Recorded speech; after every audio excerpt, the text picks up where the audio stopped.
You're listening to Paul Anderson. This is the Sideshow Podcast.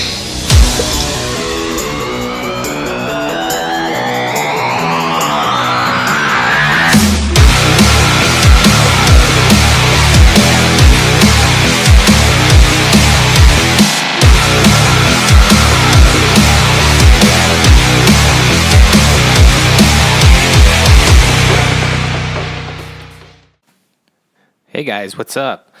It's been a while. So it's been a while. 3 weeks, and this is the first episode that I've put up in 3 weeks. I went through some difficulties, I guess, trying to book stuff and all that, and people's schedules are tough, but hey, it is what it is, and I'm actually excited for this.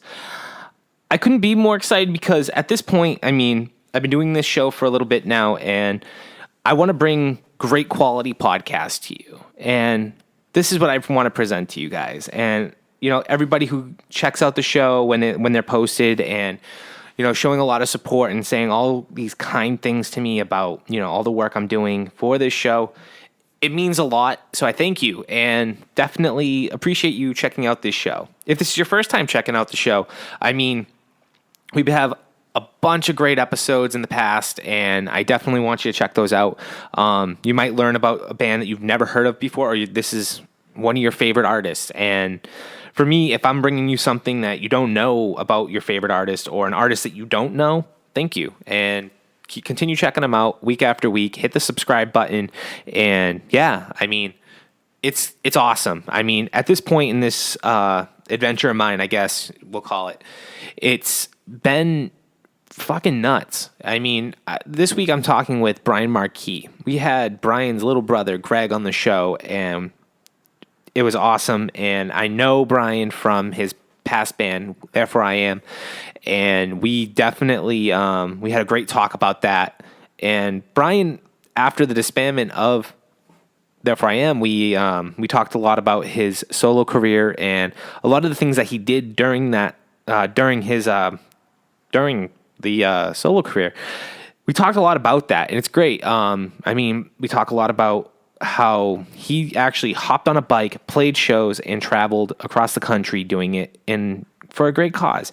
So it's something that I think was special to talk about, and even just hearing about, Brian himself and his family, who is very, very well known throughout the Massachusetts music scene, is, they've made a name for themselves in their own projects, and hearing about Brian and his projects, it was great. So I thank Brian for doing the podcast, and I thank Greg for actually helping me set this up, because seriously, it's been awesome, and I can't wait to show you this episode. So let's just hop right into it, and I hope you all enjoy this week's episode. If you want to check out the show, it's I'm on social media. I'm on Facebook. It's Sideshow PC, Instagram, Twitter. You can get a hold of me through email. My email is sideshow508@gmail.com. So if that's something that you want to get in contact, especially if you want to be on the show and you have a band that I want to check them out. I love hearing from you, and it means a lot to me. So totally check it out. And if you're checking out the show and you want to be on the show and you have a band that might be worth checking out, for me personally, because I've been learning about all these new bands as I go, and even talking with artists I've been listening to for years now. So it means a lot. So if this is something that you want to do, let me know. Shoot me a message. I'm on Facebook, like I said, and I get back to people really quickly. So this is something that I want to definitely document, and I have questions, and I'm definitely getting answers. So, like I said, let's hop right into the episode, and I hope you all enjoy, and I'll talk to you at the end.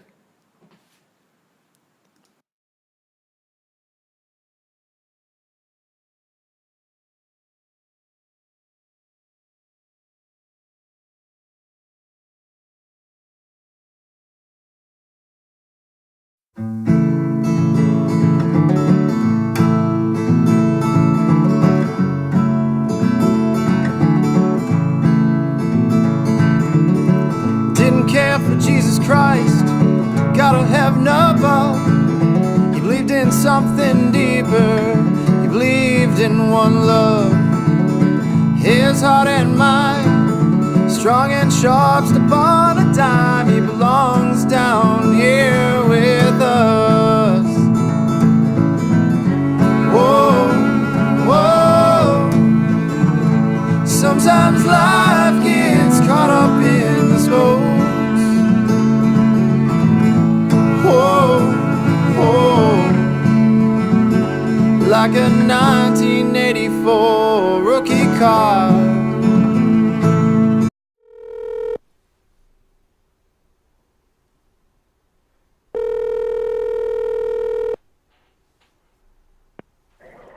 Hello? Hey, Brian, how you doing, man? Good, how are you? I'm doing good. What's been up? I was just driving around Hollywood doing errands and just went to Amoeba Records, and I couldn't stay in their parking lot. They were monitoring me, so I had to move my car. No worries, man. Dude, it's so good to talk to you. I mean, it's been a while, actually. It's weird because we've actually like met before in the past. I don't know if you remember this, but you were actually playing with Anthony Ranieri and Steve Sabosley over at TT the Bears. You remember that show? Oh, yeah. And you actually pulled me out of. I was in line. You pulled me out of line because you had noticed that I had a Vanna tattoo.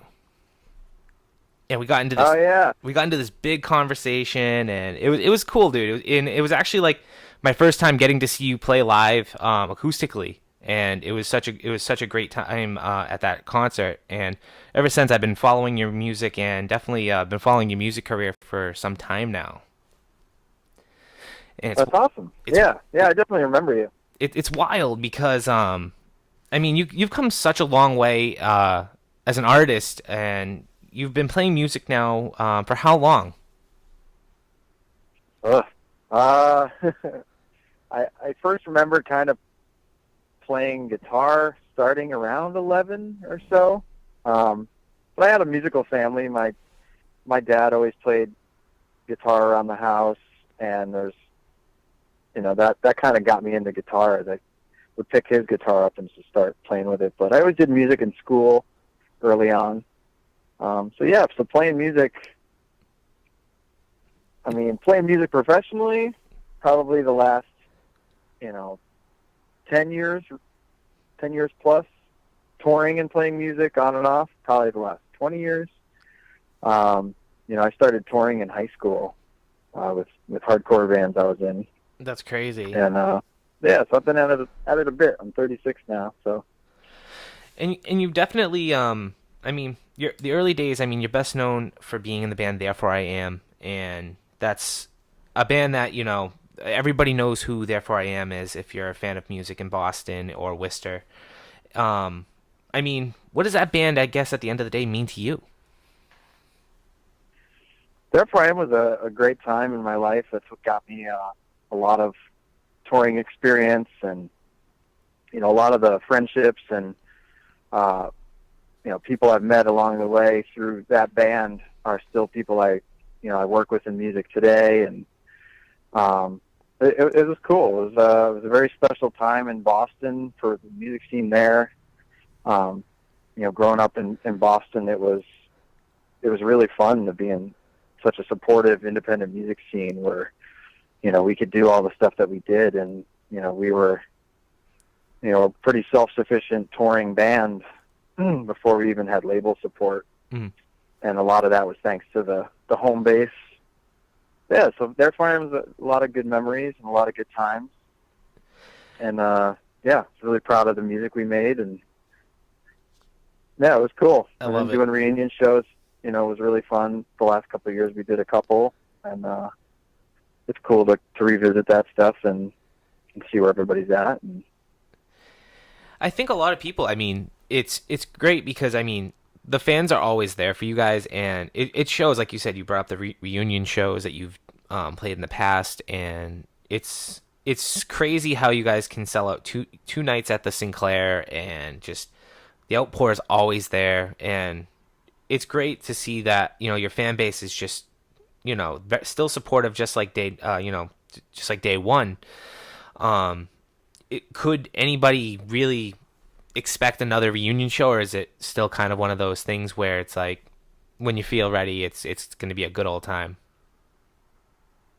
I don't think we ever put a permanent thing on it anymore, but I think we're good for a while. You know, we've all got different things going on, even more so than the first time we reunited. You know, people have families and got married and have other priorities musically and otherwise in life. So I think if we ever feel like it's something, you know, that we want to do, I'm sure we'll cross that bridge when we come to it. But I think for now we're good for a while. We've you know, we don't want to wear out our welcome, and you know, we also have so much more we want to do in life, so it's not a priority for us to do a lot of stuff with that band.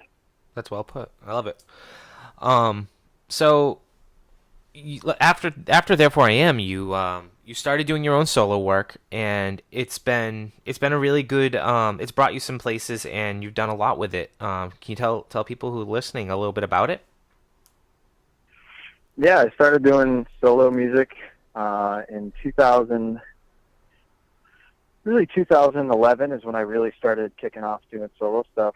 And Therefore I Am had broke it up, and I still wanted to do music, but in a different way. And I wanted to be able to do it simpler as far as musically. I just wanted to focus on, you know, singing a lot more.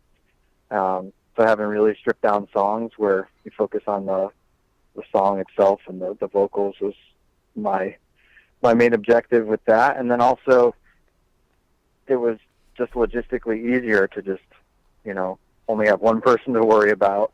Mm-hmm. And I was able to do things at my own pace, as much or as little as I wanted. And I ended up starting that in 2011. I recorded, you know, my own EP, and I put that out. And I also moved to Los Angeles to pursue more music stuff out there, and just needed a change of pace. I'd lived in Boston for about 10 years or so, and kind of got tired of winter, so I wanted to see what it was like to live in Los Angeles again. I had lived here briefly when I was 20 years old, or 21 years old, and ended up going back home. But this time I had a lot more friends and connections and work experience. And so I came out to LA, and I really hit the ground running with my solo stuff, putting out an album. And then I met with Kevin Lyman, who runs the band's Warped Tour, and he's a friend of mine from doing Warped Tour with Therefore I Am. And, you know, I was having a chat with him about doing music work in LA and seeing if he had any ideas of places I could look for a job. And through the conversation, I kind of brought up, you know, have you ever thought about doing an acoustic stage at Warped Tour? And he said, yeah, we kind of did it in the past here and there with sponsor tents, but never really worked out. It was never loud enough, or it just never really worked. And I said, well, there's a lot of people that are formerly in bands from, you know, the hardcore and punk and alternative Warped Tour community that are doing solo stuff. And, you know, whether that's the gradual progression musically for them, or whether they're the singers of current bands that need to go out on tour in between to supplement, you know, living. I said, there's a lot of people doing it, and I think it would be a great addition to what's happening right now out of Warped Tour. So he liked the idea and gave me a shot at producing the acoustic basement stage, which was something really cool. And that happened as soon as I moved to LA. So I started working on that immediately. And, yeah, that was a big part of my solo career, managing and booking that stage for the next, so I did that 2012 through 2015. So I did it for 4 summers on Warped Tour. And that was really cool. And I got to a point where, you know, that along with signing the Equal Vision Records, the label that, you know, I was on with Therefore I Am, and doing a lot of touring. I did more touring solo my first 4 years than I ever did with Therefore I Am. And I went overseas. I went, you know, did Europe, did the UK, did where else did I go? Yeah, did a lot of great stuff that you got I traveling never got to do before. That's crazy. So and you got to travel. yeah, so it was cool to do new things and to do more than I had done even with Therefore I Am. So that was cool. And that's kind of led me to here. And, I've done a lot of stuff. And this year I kind of took a break from music to focus on life and working. And I didn't have the money to do the music stuff I wanted, and I didn't have the money to do the life stuff I wanted. So I kind of took a break and stopped touring for a little bit and was working for other artists. So I've been working in music a lot, touring with different artists as a tour manager or a guitar tech, and working some production jobs as well within music. I was going to yeah. Oh, sorry to cut you off. That's pretty much the sum of it. I love it. I mean, I know you. I think I saw online that you were touring with the Architects. The Architects are. I did merch for them on a tour. That was now 6-7 years ago. Oh shit. Yeah, they're good friends of mine. We met on Warped Tour in 2009, and I kept in touch with them. And I went out on the road when I didn't have much going on after Therefore I Am and before my solo stuff started. So I worked with them. But then last summer, I went out to Kansas City and I recorded some demos with them as my backing band. And that's something I had the idea for years, and I was finally able to do it last summer. So I went out there and I had a bunch of songs that were no longer acoustic based. They were, more full band electric rock songs. And they were my backing band, and we did some really cool stuff, and we sweated it out in 100-something degree loft in a warehouse during the dead of summer in Kansas City. Oh man! And it was a good experience though. Those are really great people and great musicians. So it was cool to work with them. And I basically have a bunch of songs I've written that are full band, and I'm working on slowly trying to get a record together. Looks like I'm going to have a single I'm going to release from those sessions this fall. Oh, I can't wait. Yeah. So that's what I did with the Architect. That's awesome because, I mean, it's been now, it's 2017, 2015 you put out I Miss the 90s, an EP that you took a collection of songs that obviously meant a lot to you and went and recorded them stripped down, like you said, in your version, and they're awesome. I'm just curious, when you were kind of selecting those songs for I Miss the 90s, was there, I mean, obviously you put a lot of thought into it. What were some of the reasons, and I guess you picked them? Well, it was really tough picking those songs because I love a lot of music from the 90s, and that's what I grew up with. But the songs I chose for that were a mix of songs I really just loved that were fun, and songs that kind of really just hit me at the right place, the right time growing up. I did the Weezer song, Say It Ain't So. It was a big hit for them, but it was also a song that was always playing at house parties in Alston, growing up and, playing music in Boston. And anytime that song came on, everybody would sing along, and it was kind of like, I don't know, it kind of felt like an anthem of a time and place. And then what else did I have on there? I had Alice in Chains' Rooster. Alice in Chains was my favorite bands growing up, and Lane Staley was one of my favorite singers. So that was a real cool song that I just always loved and wanted to do some kind of version of. And then I did Radiohead High and Dry, which is a song that my mom really liked growing up. We grew up listening to Radio 104 on the radio in Connecticut, and she would listen with me, and she really liked Radiohead. And, that song in particular I remember, so I kind of did that one for her. And then Fiona Apple, I love Fiona Apple, and Tidal is one of my favorite records of all time, so doing Shadowboxer was cool. And I kind of wanted to challenge myself doing a female vocal. I always loved singing along to Fiona Apple records. And then I did Nirvana, Something in the Way. Nirvana was probably the hardest because that was one of my favorite bands and one of my first bands growing up. Yep. So it was really hard to pick one song to do by them, but that one I think lended itself well to being acoustic, and I just had an idea of what I wanted to do with that song and kind of do my own creepy take on it. Yeah. I love it, dude. I mean, was there ever any were there ever any other songs out there that were kind of like that didn't really make the cut? Because I mean, you have six great songs from six great artists, so it must, like you said, it was very difficult to choose, and they definitely all have good meaning. Was there any, like I meant to say is yeah, were there any that didn't make the cut?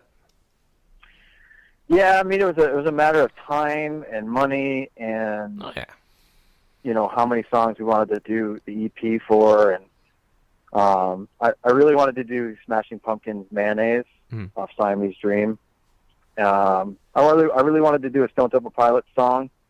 It was kind of funny. I recorded with someone who was very close to Scott Weiland, so that was kind of it was a weird thing where I didn't want to punish him by putting him through recording a Stone Temple Pilots song.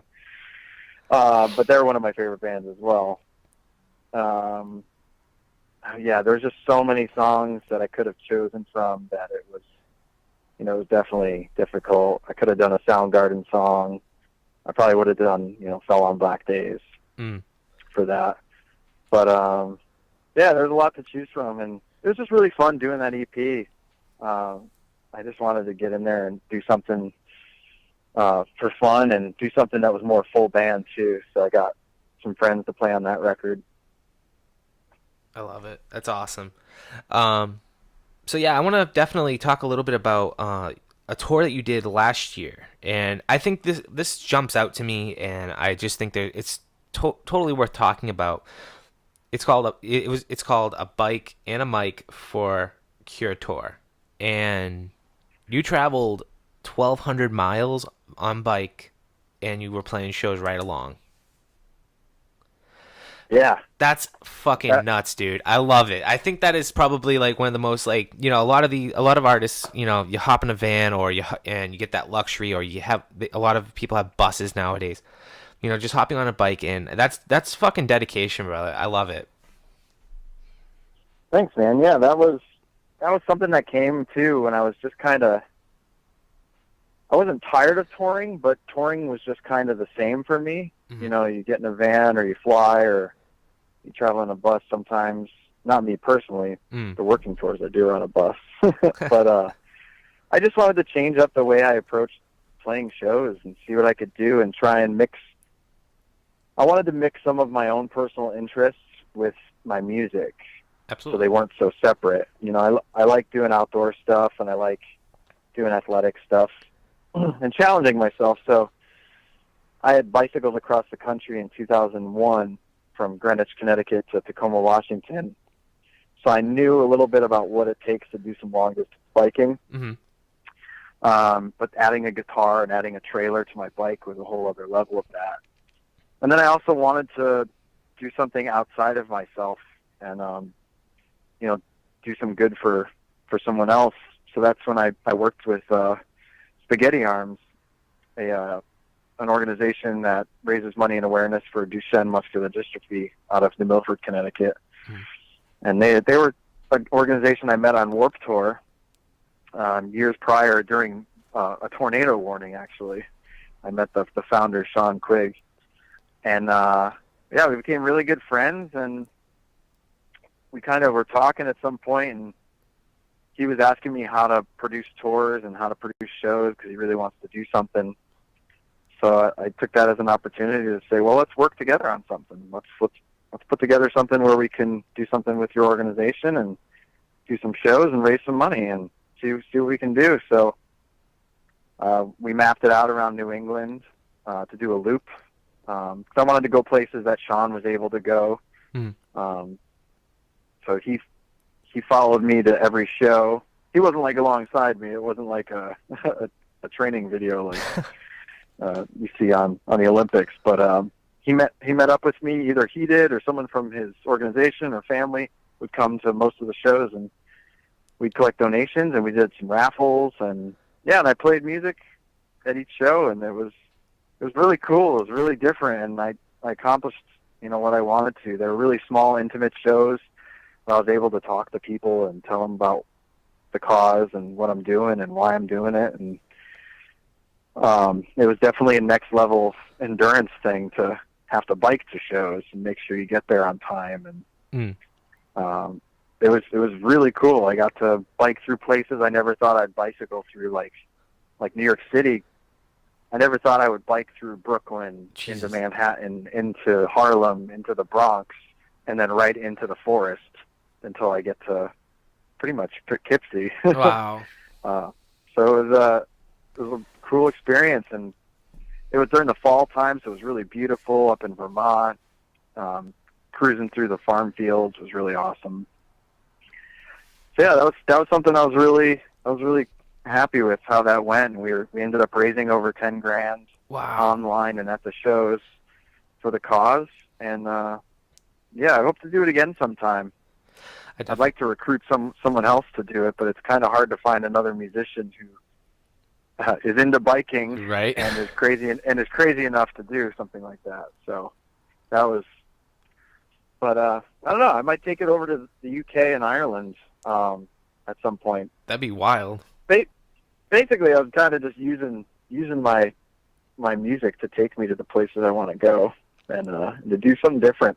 So yeah, it was fun. It was fun and a great experience, and I'd definitely do it again. I hope you do, man. That's awesome. I mean, that's something that, there's not a lot of whole good going on in the world, and hearing stuff like that, and that's definitely one of those things that this world needs. So thank you for doing that. I'll even say that. That's awesome. Yeah, appreciate it. So yeah, I don't want to take up too much of your time. I appreciate you doing the podcast with me today.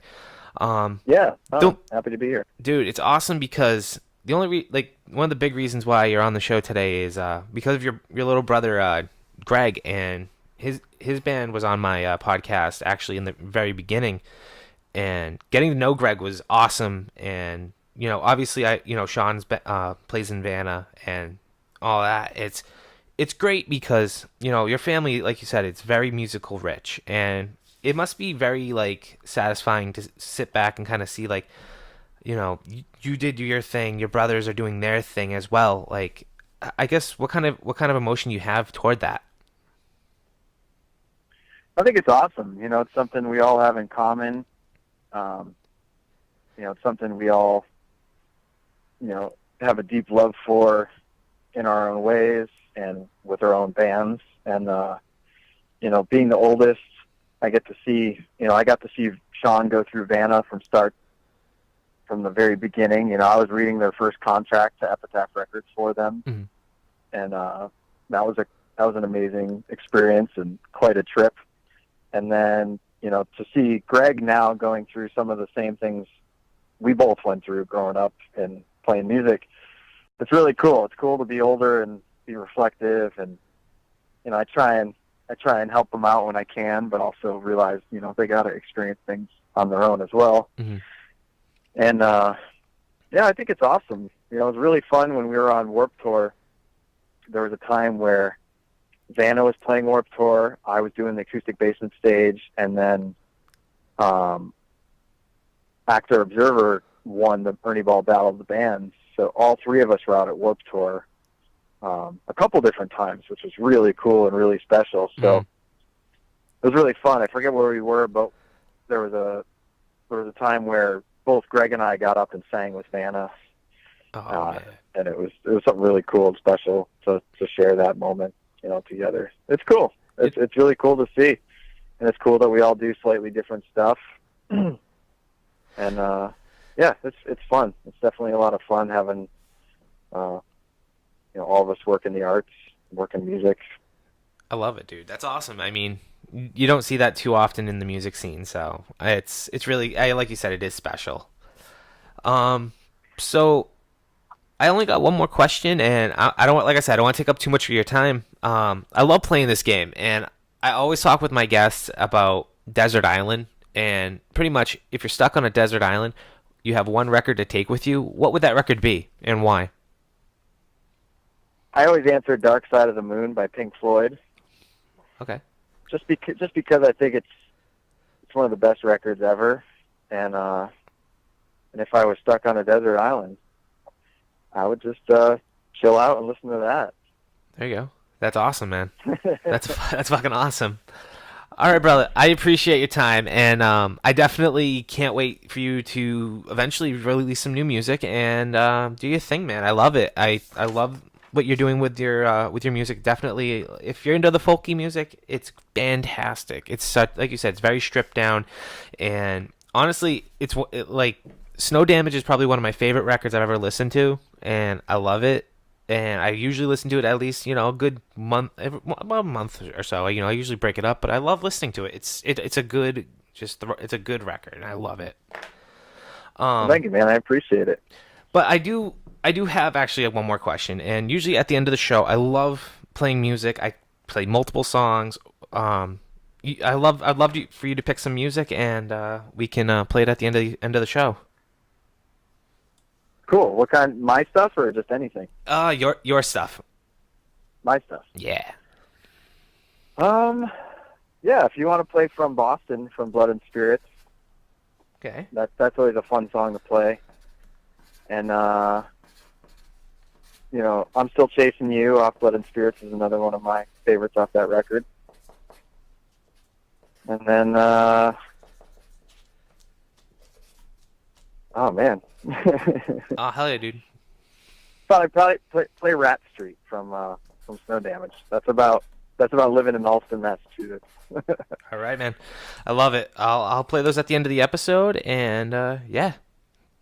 So this is cool. I appreciate it, dude. I can't wait to hear from you again. Yeah, definitely. Anytime. I'll keep you posted on new music. I'm doing a West Coast tour in November with Divided Heaven, another singer-songwriter friend of mine, who I had on some dates on the Acoustic Basement stage. So we're going to hit the road on the West Coast in November together. And then, I'll have a new song out probably sometime in October, so be on the lookout for that. Fucking sweet. Can't wait. All right. So this is the Sideshow PC, and until next week, take care. Cheers. Thank you. When you're from Boston, you join an Irish gang. You're surely Roman Catholic, you eat chowder every day. You park your car at Harvard Yard, you'll be buried at Fenway. Is this the life you expect to hear me say? When you're from Boston.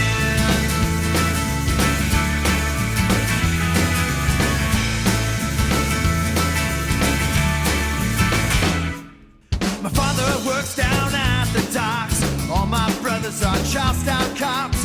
Mother works up at the factory. The garden is my second home. The Cape is the only beach I know. And we all hate Neil, but we love Sweet Caroline. Movies and TV will show you everything you think you know about the place that's deep inside of me. You're from Boston, you join an Irish gang. Surely Roman Catholic, you eat chowder every day. You park your car at Harvard Yard, you'll be buried at Fenway. Is this the life you expect to hear me say? When you're from Boston, I must admit, we sound a bit like a cartoon version of ourselves to you. And I must admit, we seem a bit like the weather owns our cold hard attitude. And I must admit, this part is true. We are strong and we are proud. We are honest, we are loud. And we'll still say cheers to you when nobody knows your name. When you're from Boston, you join an Irish gang. You're surely Roman Catholic, you eat chowder every day. You park your car at Harvard Yard, you'll be buried at Fenway.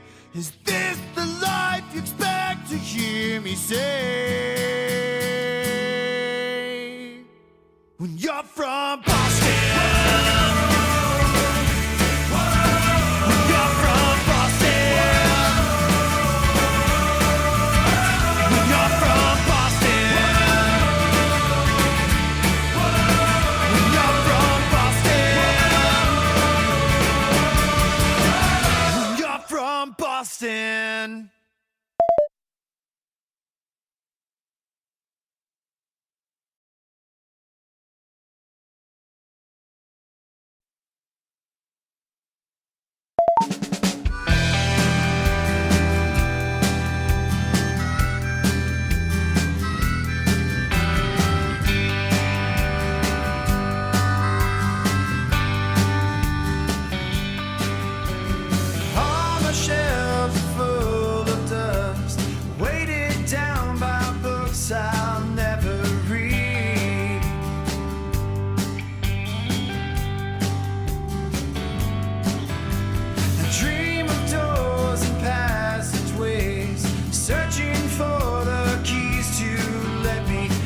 you.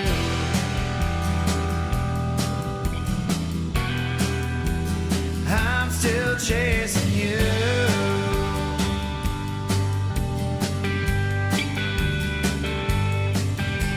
Below my fingertips, the hours slip away. I'll never get them back.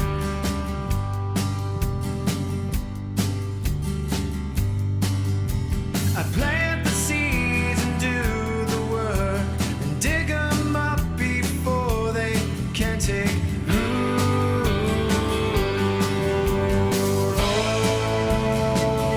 All I know is the man I aim to be is not a ghost. All I want is to find the perfect version of the one I see inside my head as true.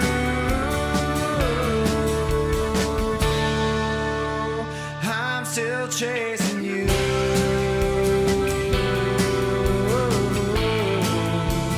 I'm still chasing you.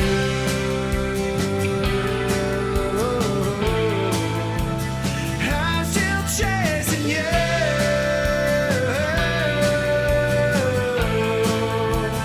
I'm still chasing you.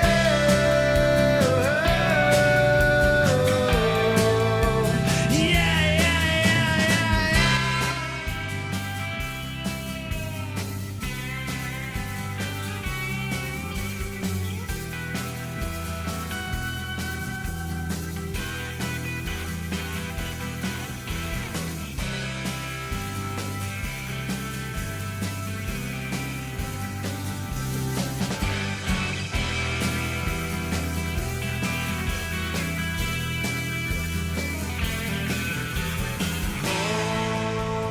All I know is the man I aim to be is not a ghost. All I want is to find the perfect version of the one I see inside my head. To find the perfect version of the one I see inside my head. To find the perfect version of the one I see inside my head as true.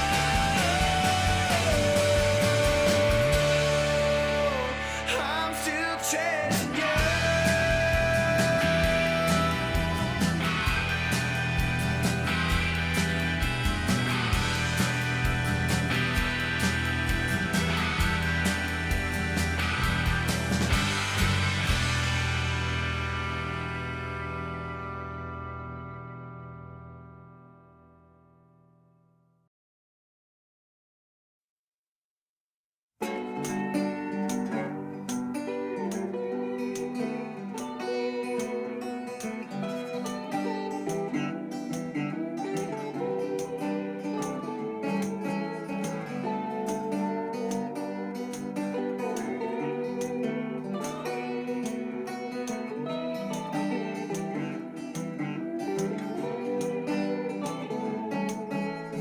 I've been kicking around long enough to know that I better get out now. I've been waiting around for my ship to come in, but it keeps running aground. This house, these steps, this beat down street, where all rats seem to lead. All that's left is a silhouette of nights I can't retrace. Oh, bartender, just pour me one more drink and I'll be fine. I won't get out of line. Oh, Irene, I wonder how much pain you hide behind those eyes.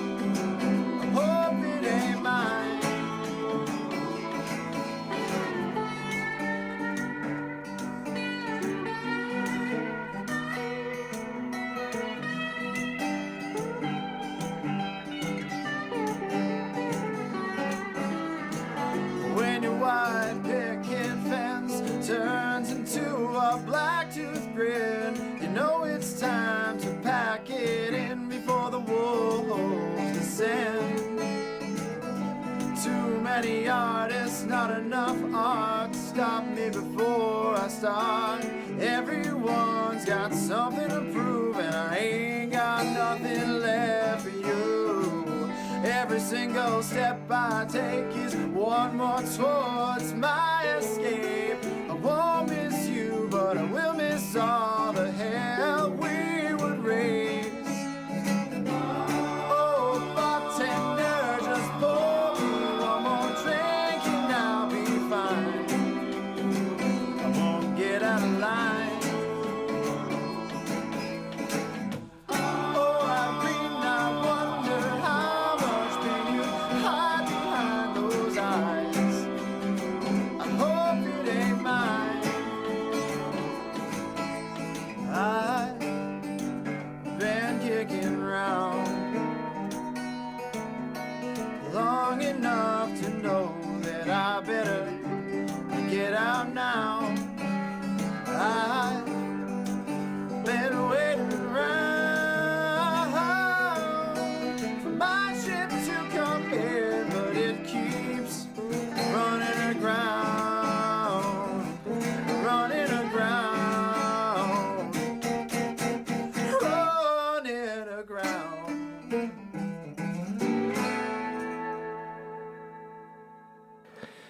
And there you have it. And that was Brian Marquis on the Sideshow PC.